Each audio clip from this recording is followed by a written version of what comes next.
Hi ಎಲ್ರಿಗೂ ನಮಸ್ಕಾರ. ಇದು ಬಂದ್ಬಿಟ್ಟು ನನ್ನ ಬರ್ಡೇ ವ್ಲಾಗಿಂದ continuation mini vlog. So already long video ನಾನು ಯೂಟ್ಯೂಬಲ್ಲಿ ಅಪ್ಲೋಡ್ ಮಾಡಿದ್ದೀನಿ. ಅಶ್ವಿನಿ ಗೀತಾಂಜಲಿ ವ್ಲಾಗ್ಸ್ ಅಂತೇಳಿ ಚಾನಲ್ ಲಿಂಕು ಬಯೋಲ್ಲಿದೆ. ಆ್ಯಂಡ್ ಇವತ್ತು ಬರ್ಡೇ ಆಗಿರೋದ್ರಿಂದ ಹೊರಗಡೆ ಎಲ್ಲ ಹೋಗಿ ಬರೋದು ಪ್ಲ್ಯಾನಿಂಗ್ಸ್ ಇತ್ತು. ಆ್ಯಂಡ್ ದೇವಸ್ಥಾನಕ್ಕೆ ಬೇರೆ ಹೋಗಬೇಕಿತ್ತು. ಬೆಳಗ್ಗೆ ಎದ್ದು ಫ್ರೆಶ್ ಅಪ್ ಆಗಿ ಆ್ಯಂಡ್ ಎಲ್ಲ ರೆಡಿ ಆಗಿಬಿಟ್ಟು ಸೊ ನಾವು ಹೊರಡೋ ಟೈಮ್ಗೆ ಸಲೂನ್ಗೆ ಹೋಗಿ ನಿನ್ನೆ ಆ್ಯಕ್ಚುಲಿ ಹೇರ್ ಕಟ್ ಮಾಡಿಸಿತ್ತಲ್ಲ, ಸೆಟ್ಟಿಂಗ್ ಏನೂ ಮಾಡಿಸಿರ್ಲಿಲ್ಲ. ಸೊ ಸೆಟ್ ಮಾಡಿಸ್ಕೊಂಡು ಮನೆಯಿಂದ ಸ್ಟಾರ್ಟ್ ಆದ್ವಿ. ಆ್ಯಂಡ್ ನಾವು ಬಂದುಬಿಟ್ಟು ಹಂಪಿ ಫೆದರ್ಸ್ ರೆಸಾರ್ಟಿಗೆ ನಾವು ಲಂಚ್ಗಂತೇಳಿ ಬಂದಿದ್ವಿ. ಆ್ಯಂಡ್ ಈ ಪ್ಲೇಸ್ ಅಂತೂ ತುಂಬಾ ಚೆನ್ನಾಗಿದೆ. ನಾನು ಇಲ್ಲಿ ವೇರ್ ಮಾಡಿರೋಂಥ ಔಟ್ಫಿಟ್ ಲಿಂಕ್ ಏನಾದರೂ ಬೇಕಿದ್ರೆ ಲಿಂಕ್ ಅಂತ ಕಮೆಂಟ್ ಮಾಡಿ. ನಾವಿಲ್ಲಿ ರೀಚ್ ಆಗೋಷ್ಟರಲ್ಲಿ ಮಧ್ಯಾಹ್ನ 1:30 ಆಗಿತ್ತು. ಸೊ ನಾವು ಬರುವಾಗೇನೋ ಅಷ್ಟೊಂದೇನು ಮಳೆ ಇರಲಿಲ್ಲ. ಬಟ್ ಇಲ್ಲಿ ಬಂದಾದಮೇಲೆ ಒಂದು ಹಾಫ್ ಆನ್ ಅವರ್ ಮಳೆ ಬಂತು ನೋಡಿ. ಎಷ್ಟು ಜೋರು ಮಳೆ ಅಂದರೆ ಬಾಬಾ ತುಂಬಾ ಜೋರು ಮಳೆ ಬಂದಿತ್ತು. ಆ ಮಳೆಯಲ್ಲಿ ಆ ವೆದರಲ್ಲಿ ಅದು ಬೇರೆ ತೋರಿಸಿದ್ನಲ್ಲ ರೆಸ್ಟೋರೆಂಟಲ್ಲಿ ಯಾವ ಥರ ಇದೆ ಬ್ಯಾಕ್ ವಾಟರ್ ಎಲ್ಲ.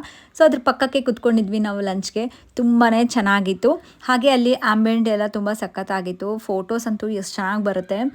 ಸುತ್ತಮುತ್ತಲು ಗ್ರೀನ್ರಿ ಬೇರೆ ಇದೆಯಲ್ಲ.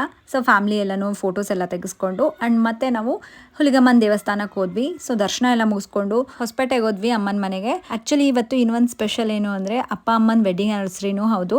ಅದನ್ನೇ ಅಪ್ಪನ ಜೊತೆ ಮಾತಾಡಿಕೊಂಡು ಅಮ್ಮನ ತುಂಬಾ ಮಿಸ್ ಮಾಡಿಕೊಂಡೆ. ಅಮ್ಮನೂ ನಮ್ಮ ಜೊತೆಗಿದ್ದಿದ್ರೆ ತುಂಬಾ ಖುಷಿ ಪಡ್ತಿದ್ರು. ಆ್ಯಂಡ್ ವಿಡಿಯೋ ಇಷ್ಟ ಆಗಿದ್ರೆ